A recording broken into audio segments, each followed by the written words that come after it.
hecho, voy a rescatar para iniciar la mesa de maestros, para saludar primero precisamente al abogado especialista en Derecho Penal, Derecho Militar y Seguridad Nacional y gran amigo, el abogado César Gutiérrez Priego, un tuit que publica precisamente César Gutiérrez Priego sobre el caso Israel Vallarta y estas declaraciones de Alejandro Gersmanero. Dice, lo dicho hace una semana, la Fiscalía General de la República apelará la sentencia absolutoria a Israel Vallarta. Existen 6 víctimas de secuestro. La pregunta es, ¿qué pasará si se confirma la resolución en la apelación y amparo? ¿Quedarán impunes esos delitos? ¿Los secuestros se realizaron? Y si no fue Israel Vallarta, ¿qué otras líneas de investigación tiene la Fiscalía General de la República? Como otros cientos de casos, podría llegar al Pleno de la nueva Suprema Corte y será uno de sus principales retos. Ya obtuvo su libertad Israel Vallarta, pero ¿qué pasa con las víctimas y con sus victimarios? ¿Quedarán impunes, protegidos por los poderosos de esos tiempos? Muchas preguntas que necesitan respuestas. Mi querido César, pues de llamar la atención que insista Alejandro Gersmanero que van a apelar la decisión de la jueza que deje en libertad a Israel Vallarta. No sorprende. Lo que sorprende es que insistan en, pues, sugerir o dejar ahí en el aire la idea de que Israel Vallarta es el secuestrador detrás de estas 6 víctimas, de estas 6 personas que sí fueron secuestradas en su momento. Mi querido César, te saludo con mucho gusto. Buenos días. ¿Cómo estás, Vicente? Un placer saludarte como siempre. Y sí, efectivamente, fíjate, a mí lo que me llamaba la atención, y lo comentábamos contigo la semana pasada, era que había confusión en algunas de las personas que vieron la entrevista porque me decían, licenciado, pero ¿cómo es que Israel Vallarta podría regresar a prisión de acuerdo a lo que usted señala si no existen otras causas penales o carpetas de investigación en su contra señalado por el mismo Israel Vallarta? Y les comenté que esta era una sentencia en primera instancia en la cual forzosamente la Fiscalía General de la República iba a apelar. Y no es que quiera o no apelar, es que forzosamente la ley lo obliga a apelar porque está en representación de 6 presuntas víctimas. Ahorita podemos decir presuntas víctimas, ¿por qué? Porque si bien es cierto, sí son víctimas, pero presuntamente eran víctimas de Israel Vallarta o de este grupo criminal conocido como los Zodíaco. Y la pregunta, y dentro del análisis que hemos realizado, donde Paco y Pepe conocen muy bien del tema, han hablado y escrito sobre el tema, es si existía una banda de secuestradoras conocida como los Zodíaco, y esa misma banda de secuestradores estaba conformada por policías. Entonces, la pregunta que yo me hago es, ok, no puedo decir que Israel Vallarta obtuvo justicia porque justicia que no es pronta y expedita no es justicia. Pero ya tuvo una resolución absolutoria, lo cual, como nunca se le demostró que haya cometido un delito, él es inocente, porque eso lo dice, pues obviamente la misma Declaración de los Derechos del Hombre, la misma Constitución, el mismo Código Nacional de Procedimientos Penales. Entiendo la parte de que el fiscal general tenga que seguir con esta línea, ¿no?, de imputaciones y acusaciones que en su momento hizo la Procuraduría General de la República. Pero mi pregunta viene aquí. ¿Qué pasará si es confirmada ante este tribunal de apelación la resolución? ¿Y qué pasará si al promoverse un amparo, obviamente por la importancia y la trascendencia del asunto, muy seguramente será traído de acuerdo a las facultades de la Suprema Corte de Justicia de la Nación? Y que el mismo sea confirmado. ¿Qué va a pasar con esas víctimas? Porque ellas fueron secuestradas y por lo menos en primera instancia tenemos una resolución en donde no fue Israel Vallarta. ¿Qué va a pasar con los que sí fueron los secuestradores? ¿Qué va a pasar con las personas que protegieron a ese grupo de secuestradores? ¿Qué va a pasar con los derechos de las víctimas que, derivado del mal actual de lo que era la Procuraduría General de la República y la Fiscalía General de la República, quedó impune quienes los hayan secuestrado? Esas son muchas preguntas que me parece que son las que valen la pena, y me gustaría conocer el fiscal general de la República si tienen alguna otra línea de investigación o si, de confirmarse las resoluciones, que todo parece indicar que así podrían ser, con todo y que se nota que habrá presiones de carácter político, para los magistrados, ¿no? Que les tocará resolver, y que muy posiblemente para los ministros de la Suprema Corte, ¿qué va a pasar? Y esa es una pregunta que me gustaría que el fiscal general de la República algún día nos la pudiera responder, porque queda completamente claro que hubo un sinnúmero de responsabilidades contra ministerios públicos, delegados, fiscales, agentes del Ministerio Público, policías ministeriales, que se vieron involucrados, peritos, testigos, etcétera, y que me parece que tendría que existir forzosamente una carpeta de investigación para estar investigando todo esto. Como yo te lo comentaba, todavía hay muchos capítulos que vamos a ver, ¿no, mi querido Vicente? Y por lo mismo no puede haber demandas por daño moral en la reparación civil que puede existir por Israel Vallarta, porque todavía hay varios capítulos que seguiremos viendo, y que por supuesto esto viene a alimentar a todos aquellos que quieren defender a Loret de Mola, cuando todos quedó completamente claro que se prestó un montaje y que él cometió un delito, que Televisa se prestó para cometer un delito. Y me parece que viene a alimentar, ¿no?, a todas estas plumas y a todos estos voceros que de alguna forma tratan de demeritar lo que sucedió con Israel Vallarta, pero que el día de hoy, les guste o no, es inocente. Si le faltaba un toque de morbo al tema Israel Vallarta, al caso Israel Vallarta, pues aquí está mi querido Paco Cruz con la declaración del fiscal Alejandro Gertz Manero de que se va a apelar porque hay 6 víctimas de secuestro. Yo insisto, creo que queda sobre ahí en el aire la idea por parte del fiscal que tendría responsabilidad en su visión precisamente Israel Vallarta. El maestro Paco Cruz, más de 47 años en el periodismo, autor de una larga lista de libros como Las Damas del Poder, García Luna, El Señor de la Muerte, La Tierra Narca y La Guerra que nos ocultan. Mi querido Paco, ¿cómo ves esta declaración de Alejandro Gertz Manero y lo que estamos ya platicando con César? Vicente, César, buenos días primero, de nueva cuenta. Ya César lo había explicado bien, es una sentencia en primera instancia, habría que esperar, y habrá que ver todas las otras líneas de investigación, pero de entrada, mira, yo solo voy a recordar, a partir de 1995, las bandas de secuestradores de este país se formaban primero en el CISEN, después en la AFI y después en la Secretaría de Seguridad Pública Federal. Y todas implican a un grupo de personas, pero encabezadas por Genaro García Luna. En 1995, el presidente Ernesto Zedillo Ponce de León dio la orden directa de que Genaro García Luna encabezara y formara un grupo contra el secuestro que devino con autorización de Zedillo en la creación de un grupo que dio forma a varias bandas de secuestradores. El objetivo primordial era primero la captura de El Mocha Orejas, que había el secuestrador más sanguinario que ha dado este país, el Mocha Orejas,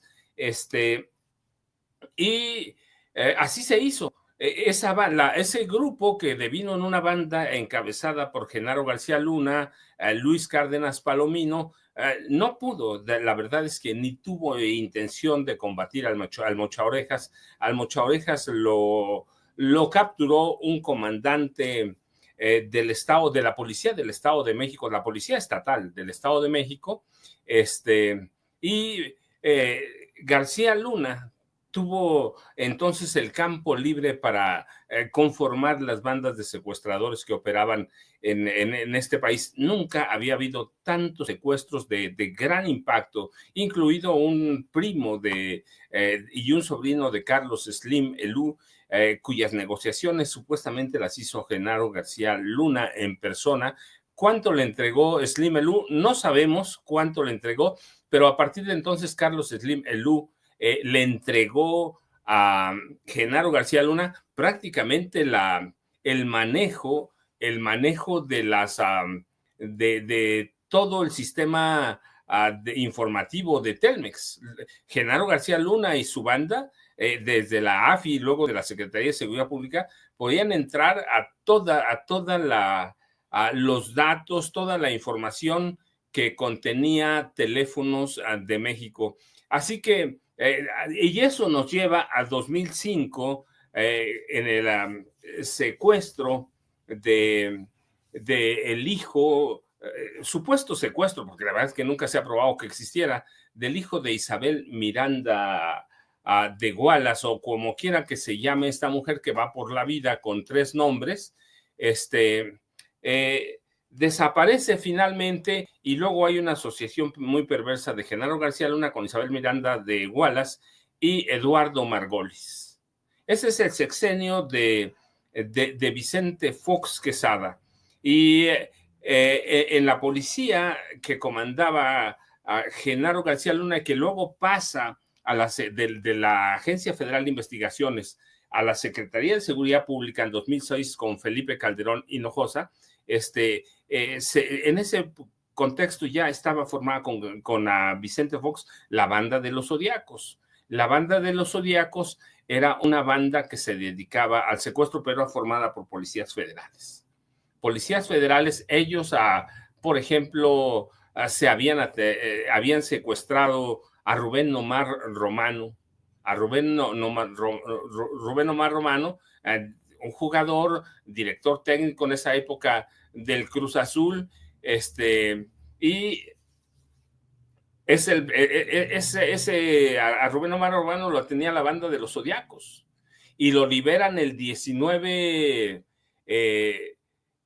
de julio de 2005, después de que cayó un helicóptero en el que se transportaba Ramón Martín Huerta, el secretario de Seguridad Pública, pero con la caída del helicóptero, y la liberación de Rubén Omar Romano, que es un montaje para ocultar el asesinato, en realidad fue un atentado que costó la vida a Ramón Martín Huerta, se diluye todo, pero siempre se dijo que la Policía Federal sabía dónde estaba Rubén Omar Romano. Pues claro, lo tenían los Zodiacos, así que los Zodiacos toman forma con Genaro García Luna. Y las otras víctimas de que habla Gertz Manero, pues claro que son de la Banda de los Zodiacos. Pues sí, pero no una que estaba formada por Israel Vallarta y Florence Cassés, sino los hermanos. No, eso es parte de la trama de Genaro García Luna, que él sabía que existían los Zodiacos, y luego llega a un acuerdo con Eduardo Margolis Sobol. Es toda una trama de novela, de veras, Vicente, César. Así que, ¿qué va a hacer Gertz Manero? No lo sé, Vicente, pero todo está puesto ahí en la mesa. En realidad tienen ahí, por ejemplo, a Luis Cárdenas Palomino, que él debía ser foco de la investigación. Tienen a Carlos Loret de Mola, que sabía desde antes del montaje. Es decir, hay muchos ejes todavía de investigación que dan para una novela negra. En el caso de Israel Vallarta Cisneros, y tenemos que esperar. Y la apelación, pues lo decía César, es algo normal, pero los Zodiacos era una banda formada por policías federales al mando de Genaro García Luna, a Vicente y César. Déjenme también saludar al maestro Pepe Reveles, más de 50 años en el periodismo, flamante Premio Nacional de Periodismo, autor precisamente de uno de los libros sobre este affair, el affair Cassés, de Florence Cassés, el affair Cassés, una historia de novela, la justicia convertida en farsa, de Pepe Reveles. Y le agradezco mucho, como siempre, que nos acompañe los martes para esta mesa de seguridad.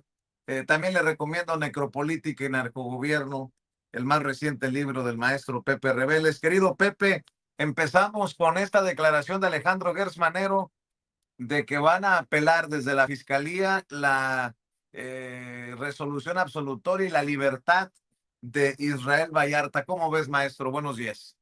Muy buen día, Vicente. Buen día, Paco, y al licenciado César Gutiérrez.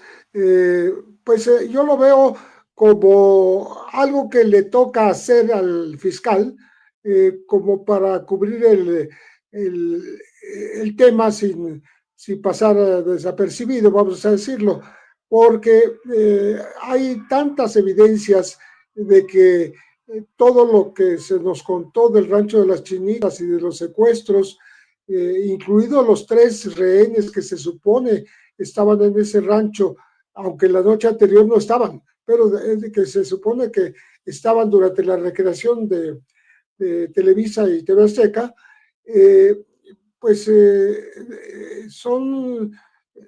hay que dudar de que hayan sido, como dice Paco, no solo secuestrados, sino si fueron secuestrados por una banda que dijo llamarse de los Zodiacos, dice Paco, que tiene que ver con una banda que organizó el propio gobierno y que dependía de los agentes federales. Yo digo que la banda del Zodiaco fue bautizada así de manera de pronto muy imaginativa después de ocurrir los hechos, porque no hay un antecedente que yo conozca, y yo he investigado secuestros hace más de 30 años, desde el Bochorejas. No hay una publicación que haya mencionado una banda llamada Los Zodiacos en todo ese tiempo. Ni antes, bueno, antes no, y después sí empezó a mencionarse en el caso de Israel Vallarta, pero en todo caso no sería él el integrante o jefe líder de esta banda junto con Florence Cassés. Lo que puedo decir es que el fiscal, en vez de apelar, vamos a decir, debería investigar de dónde salieron las víctimas que aparecieron en el rancho de las Chinitas. Porque está en actas, no lo estoy inventando yo, está en actas, como Ezequiel Yadir Elizalde, este joven de unos 18 años que traía la cabeza vendada, fue por golpes que le dieron ni más ni menos la Agencia Federal de Investigación, perdón, sí, en frente en las oficinas de la PGR en aquella época, en frente del Monumento a la Revolución. Está la declaración de Israel en ese momento, que dijo que lo había visto ahí y vio cómo lo golpeaban. Es decir, o estaba secuestrado o lo tenía la PGR. No puede ser las dos cosas, ¿no? Y ya mencionaba yo en otra ocasión cómo la señora que estaba ahí con su hijo fue también una persona que se mencionó que la habían visto de compras por allá por Perisur 2 días antes.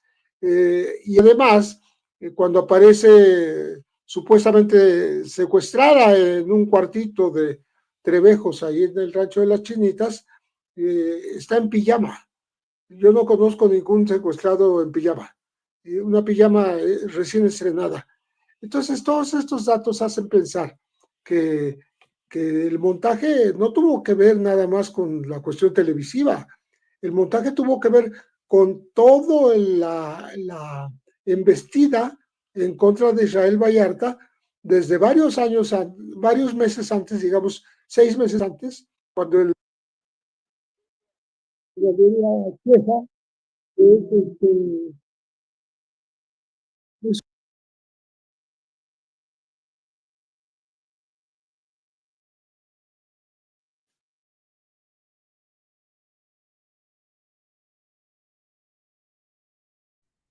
Creo que hemos perdido al querido Pepe Rebeles, mi querido César, mi querido Paco. Estamos buscando a Pepe para que regrese y escuchar sus comentarios. Es uno de los periodistas que también le sabe y le sabe mucho al caso.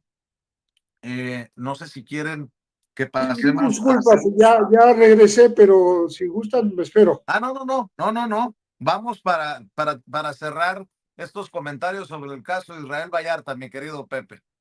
Sí, a Israel lo andaban buscando por el secuestro de Valeria Cheja, una joven de la comunidad judía, que días antes del montaje de las Chinitas, en los primeros días de diciembre de 2005, fue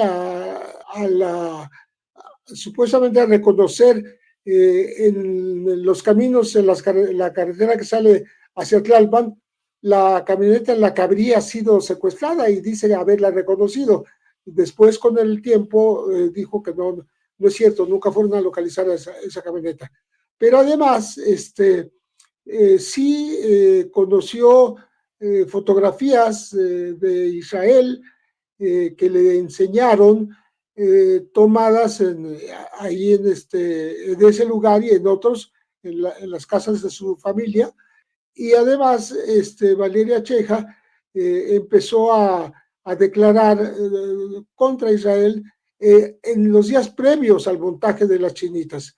Es decir, todo está perfectamente engarzado, de tal manera que no hay dudas de que el montaje tuvo que ver con una cosa planificada durante varios meses, y que utilizó a estas personas que hasta ahora no sabemos de dónde salieron. Tanto la señora secuestrada, supuestamente con su hijo pequeño de 8 años, Cristian, como Ezequiel, que decíamos que estaba en la PGR, pero que no nos han explicado jamás si estaban ahí y habían sido trasladados a otro lugar, en qué otro lugar estuvieron presas, en que estuvieron como rehenes antes de estar en el rancho de las Chinitas. Entonces, hay demasiada oscuridad en toda esta temática, y yo creo que más allá de apelar a una decisión, pues yo creo que valdría la pena primero tapar estos hoyos en la investigación que tanto afectaron hasta el grado de tener casi 20 años en la cárcel sin sentencia a Israel Vallarta, y que ahora, 19 años después, la fiscalía quiere decir que sí es culpable de algo que no lo sentenció o no lo acusó, y por tanto no fue procesado y acusado durante casi 20 años. Pues qué interesantes los análisis, las opiniones, tanto de Pepe Reveles, Paco Cruz, el abogado César Gutiérrez Priego, luego de las declaraciones en la mañanera del pueblo del fiscal general de la República, Alejandro Gertz Manero. Como interesante resulta analizar, esa es mi opinión, no sé ustedes qué piensen, esto que se anuncia, ¿no? Que Trump quiere atacar a los cárteles del narcotráfico, y si es en aire, tierra o agua extranjera, ¿qué importa? Todo parece indicar que ha firmado un documento para dar luz verde a los militares de Estados Unidos, a pesar de que la presidenta Claudia Sheinbaum ya dijo que no vamos a ver a militares poniendo un pie en nuestro país. Pues está el caso de Latinoamérica, Nicolás Maduro en el ojo del huracán. Ya también contestó Petro que ni un pasito que vaya en contra de la soberanía. ¿Tú qué piensas, César? De hecho, tu columna creo que va encaminada en ese sentido. La columna que hoy publicas en La Silla Rota. Coordinación entre fuerzas militares de Estados Unidos y México. ¿Quién se beneficia? México y Estados Unidos yo pregunto, ¿se podrían beneficiar de la cooperación bilateral si su relación transita en el marco de la legalidad, los derechos y la eficiencia operativa? ¿Se puede? A ver, César, danos tu opinión. Fíjate, Vicente, yo creo que es muy importante el análisis. ¿En qué sentido? Hay que acuérdate que un análisis tiene que ver también con las cuestiones geopolíticas que están sucediendo alrededor de todos estos movimientos. Incluso hemos estado viendo, hay una guerra comercial que ha iniciado Donald Trump, que es el gobierno de los Estados Unidos, a nivel mundial. Y que los únicos gobiernos, o tal vez el único gobierno que ha tenido un trato preferencial es el gobierno de México, que se ha reconocido públicamente. Y aquí me parece que es muy importante hacer el señalamiento de que Ronald Johnson sale en la red social X, anteriormente Twitter, a decir que el trabajo de coordinación que existe entre el gobierno de los Estados Unidos y México ha dado grandes resultados. Y él mismo hace referencia a que gracias a ese trabajo coordinado se ha frenado la introducción ilegal de fentanilo hacia los Estados Unidos, de diferentes tipos de drogas, parece como que mucho énfasis en el fentanilo, que se ha detenido la inmigración ilegal, lo cual también ya es una causa que la ven como de seguridad nacional en los Estados Unidos, y que a su vez ellos también han participado con el gobierno de México para frenar la introducción ilegal de armas de fuego. Se hace el reconocimiento también de que un grupo de militares formaban parte de un grupo criminal que le vendía armas a narcotraficantes mexicanos, ya considerados organizaciones terroristas internacionales, y que además se encargaban también estos militares de la introducción ilegal de drogas hacia los Estados Unidos, específico el fentanilo. Este reconocimiento tácito que hace el gobierno y que posteriormente escuchamos, ¿no?, al mismo Donald Trump hacer una declaración el día de ayer, que me parece que incluso se ha descontextualizado, porque yo escuché para poder verificar lo que decían. Él menciona que ha tomado la decisión de que la Guardia Nacional esté en Washington, porque luego confunden, dicen, es que ya metió al ejército, a las Fuerzas Armadas. No. Para que las Fuerzas Armadas al interior de los Estados Unidos puedan realizar cualquier tipo de acción, se necesita autorización del Congreso, porque existe una prohibición, ¿no?, que viene desde hace un par de siglos. ¿Para qué? Pues para evitar que un presidente pudiese tomar control derivado de esta revolución interna que existió en los Estados Unidos cuando el norte peleó contra el sur, y que obviamente pues, ha desencadenado en todo lo que hemos visto en las diferentes enmiendas que hay en los Estados Unidos. Esto lo que nos demuestra es en el comentario que dice el mismo Donald Trump, que tomó esa decisión porque ciudades, ya se menciona a una ciudad colombiana, ya se menciona a la Ciudad de México, él mismo hace el señalamiento de que el índice, hay que recordar que la forma como nosotros podemos medir la inseguridad y los delitos es por cada 100,000 habitantes. No lo digo yo, es la norma internacional. Y él dice que incluso Washington tiene un índice de homicidios más alto que el de la Ciudad de México, que es una de las ciudades más peligrosas e inseguras del mundo. Pero él mismo reconoce que en Washington el índice está por encima. Todo esto lo que nos lleva no es lo mismo el trato que nosotros hemos estado viendo, y esta información que se dio a conocer porque el New York Times saca una nota en donde dice que ha firmado una orden ejecutiva secreta, pero que además quien la viene a confirmar es la presidenta de México, la doctora Claudia Sheinbaum, cuando en la mañanera dice, sí, nosotros ya teníamos conocimiento, y también nos podemos decir que no tiene absolutamente nada que ver con que Fuerzas Armadas puedan introducirse sin autorización a México. No va a haber una sola fuerza militar de los Estados Unidos en México. Eso te demuestra que entonces no era tan secreta esta orden ejecutiva. 2, que sí existe una coordinación entre ambos gobiernos.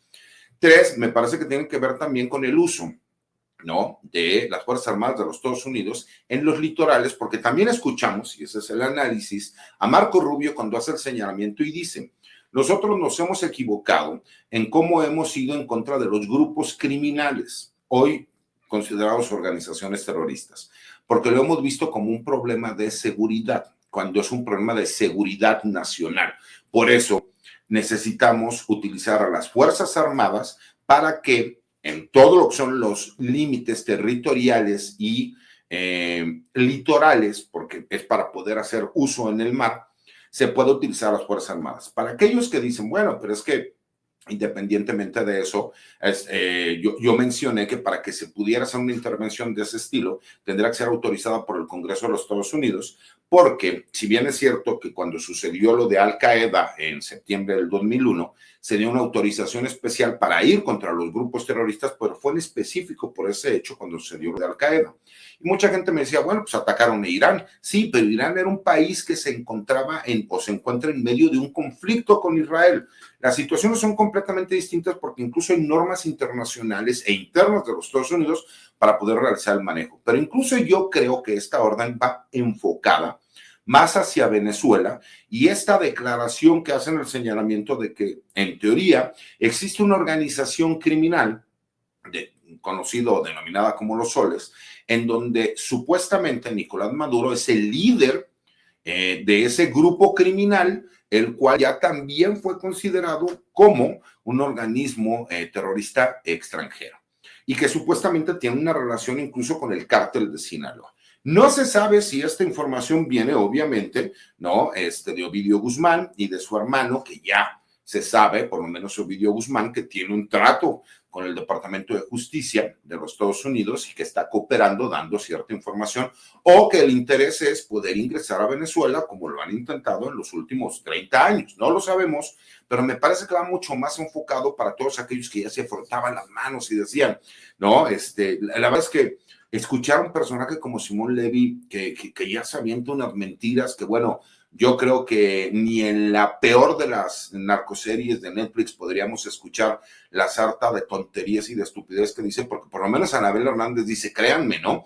Pero ya Simón Levy avienta unas historias que me parecen increíbles y lo peor de todo es que son retomados por algunos medios de comunicación para tratar de hacer de segunda y que todo tiene que ver con esta narrativa, porque no pueden aceptar, una, que el expresidente Andrés Manuel López Obrador, que aunque ya no está en el gobierno, sigue siendo uno de los pilares de la Cuarta Transformación, el que la presidenta, la doctora Claudia Sheinbaum, presidenta de México, tenga un nivel de aprobación tan alto que vienen elecciones en el 2027 y que todo parecería indicar que los pocos espacios que tiene la oposición los van a perder.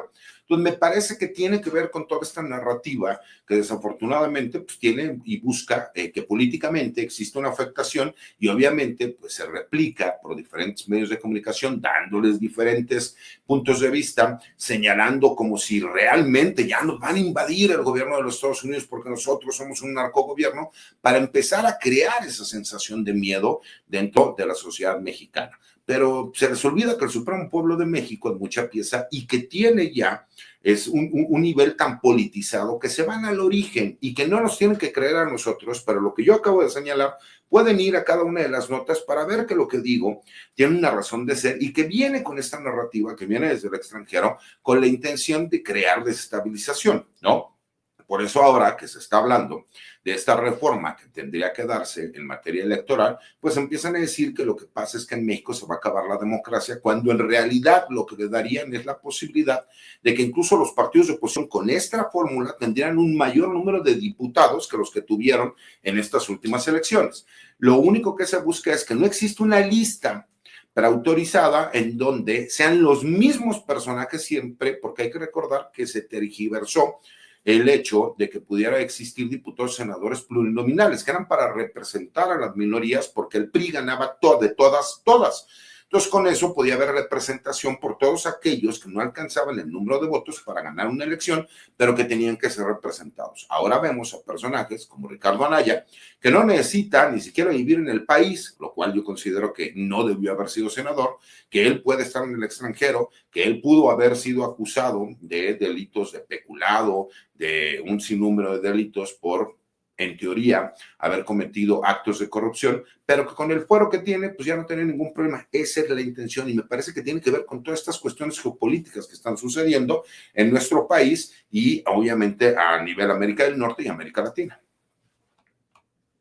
Así es. Por cierto, Pete Hegseth, el secretario de Defensa de Estados Unidos, en entrevista no quiso echarse al agua con la posibilidad de ver botas militares en México, porque le hicieron pregunta directa sobre México y dice que no iba a dar a conocer su juego, como en las cartas, pero no dice sí vamos, estamos dispuestos a mandar militares a México. Mi querido Paco, ¿cómo ves esto que si bien es cierto, ha llevado a la presidenta a hacer declaraciones importantes en la mañanera del pueblo?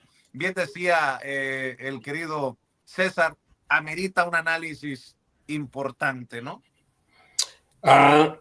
Vicente, César, Pepe, ¿va a haber tropas en México? Mira, yo coincido con todos, no. Sin embargo, también hay que recordar que Trump está loco.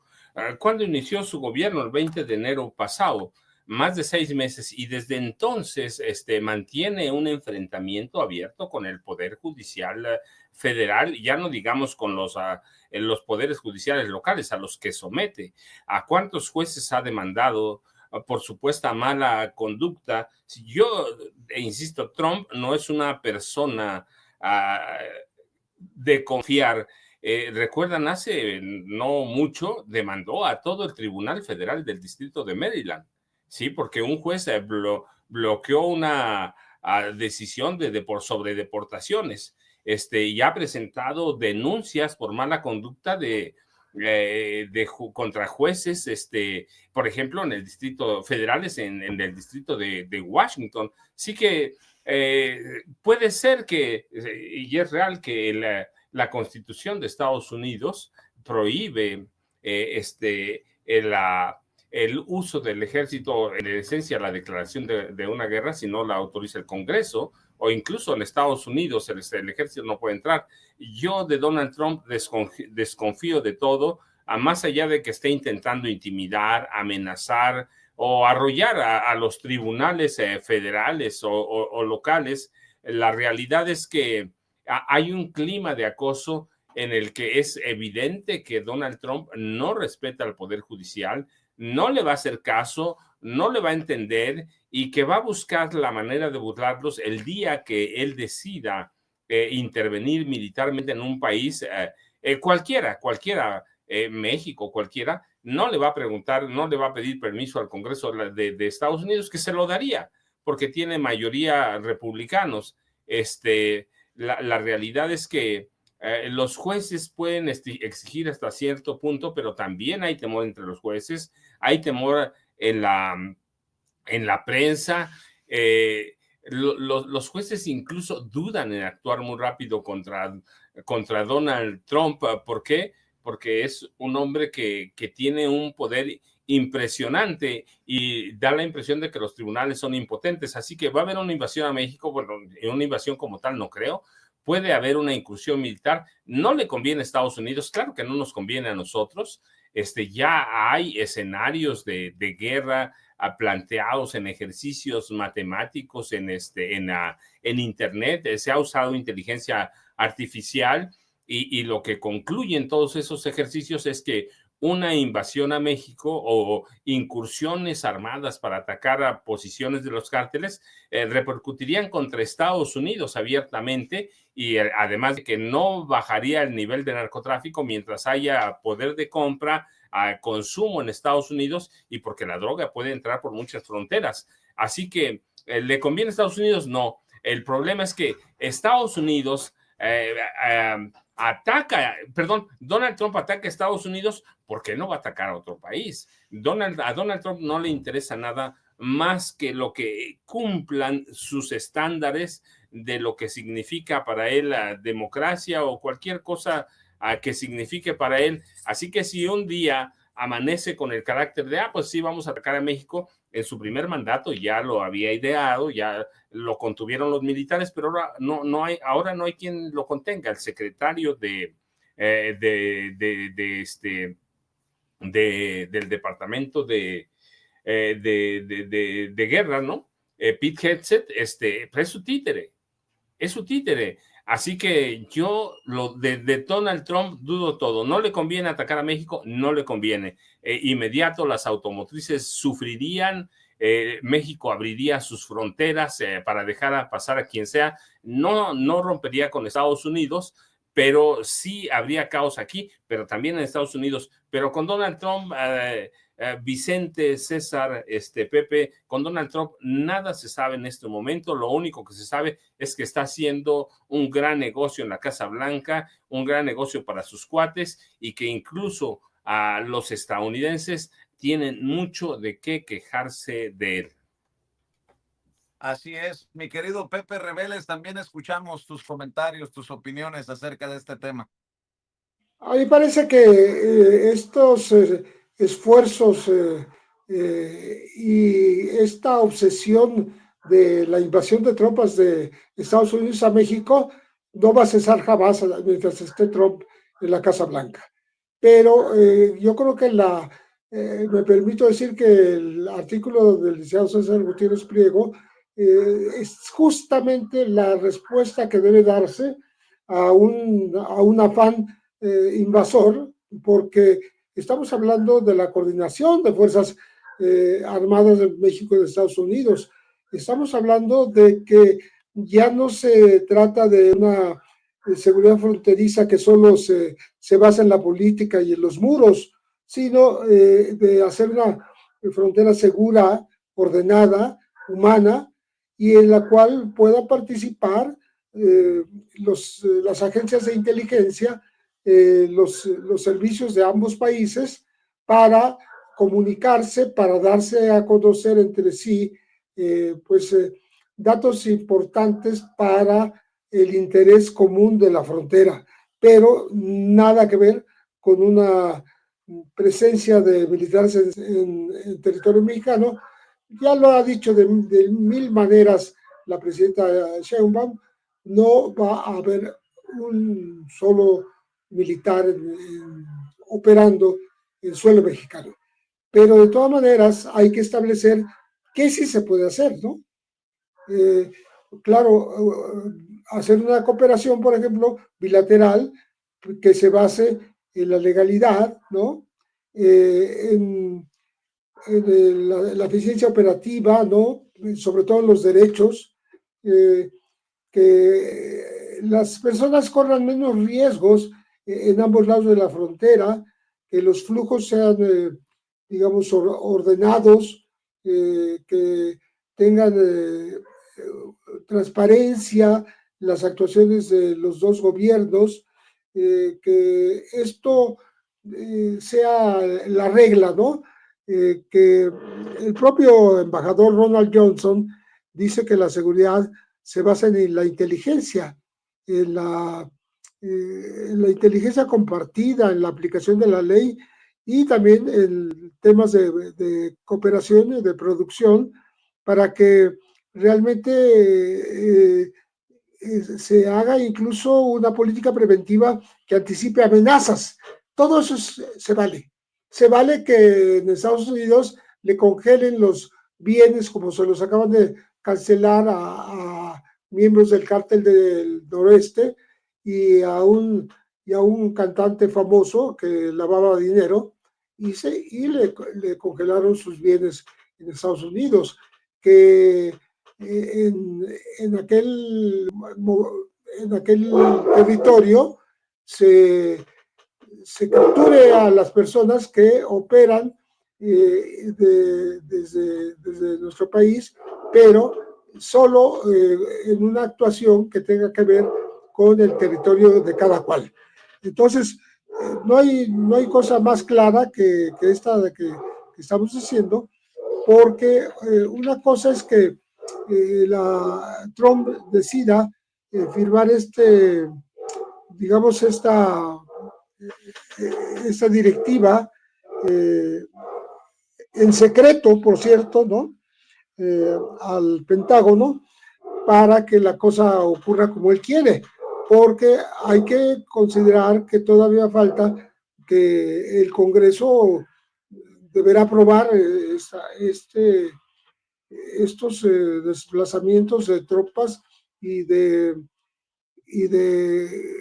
violencia, vamos a decir, institucional, aunque sea sobre los narcotraficantes, pero más sobre todo si se trata de pronto de hallar víctimas civiles en esta entrada. ¿Cómo va a distinguir, cómo va a seleccionar la tropa de los Estados Unidos quiénes son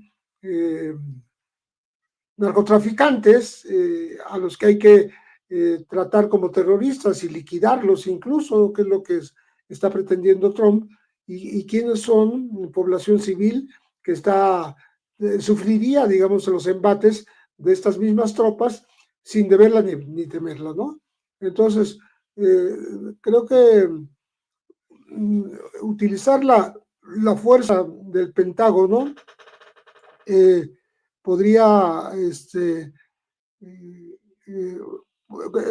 utilizarlos contra los cárteles de la droga, a los que se denominó ya como terroristas desde enero pasado.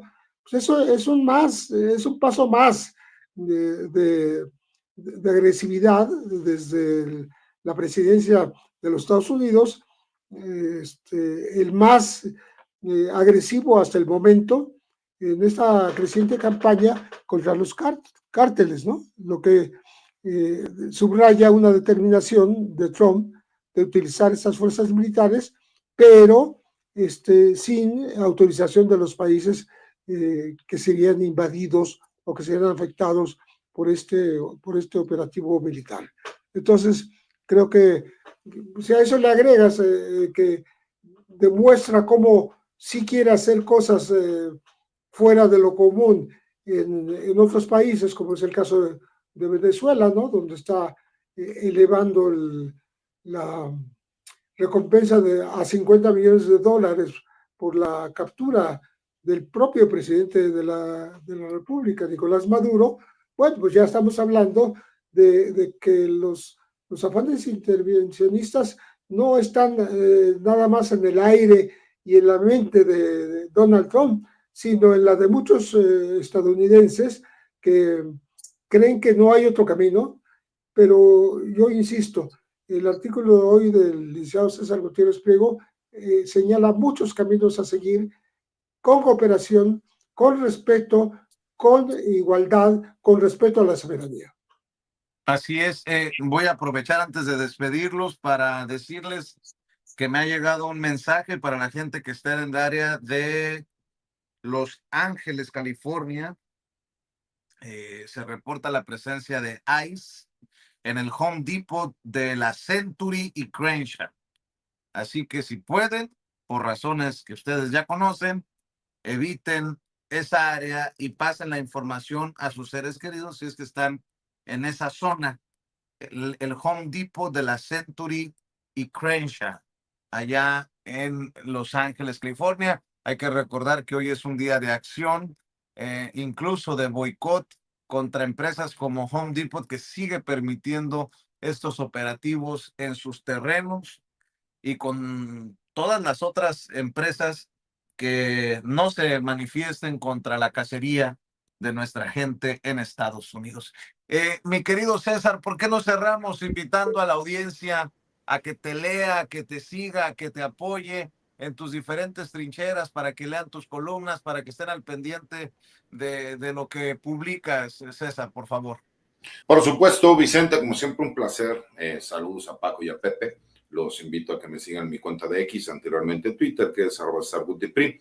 He estado escribiendo columnas de opinión desde hace varios años, los martes en La Silla Rota. Los invito a que pasen a leerla, y cada 15 días en el Heraldo de México. Asimismo, subo videocolumnas para seguir en contacto con la gente que nos ha estado apoyando. En mi cuenta de TikTok, que es @SarGutiPri1, y en mi cuenta de YouTube, que es César Gutiérrez Priego. Y por supuesto, pues, como siempre, en los espacios libres como el viento, como sin censura, les mando un abrazo, y como siempre agradecidos por el espacio, mi querido Vicente, Paco, Pepe. Gracias, abogado. Mi querido Paco, recuerden que Paco tiene Las Damas del Poder, García Luna, El Señor de la Muerte, Tierra Narca, La Guerra que nos ocultan los libros del maestro Paco Cruz. Y en redes sociales, ¿cómo te apoyamos, Paco?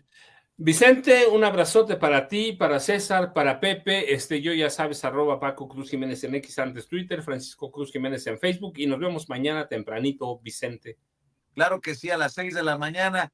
Del maestro Pepe Reveles, Premio Nacional de Periodismo, no le puedo dar cuentas de redes sociales porque se mantiene al margen, pero sí le voy a recomendar el Afer Cassés. Quiere entrarle, encontrar un contexto en el caso Vallarta y Cassés. Búsquese el libro El Afer Cassés, que ha tenido diferentes reimpresiones, y obviamente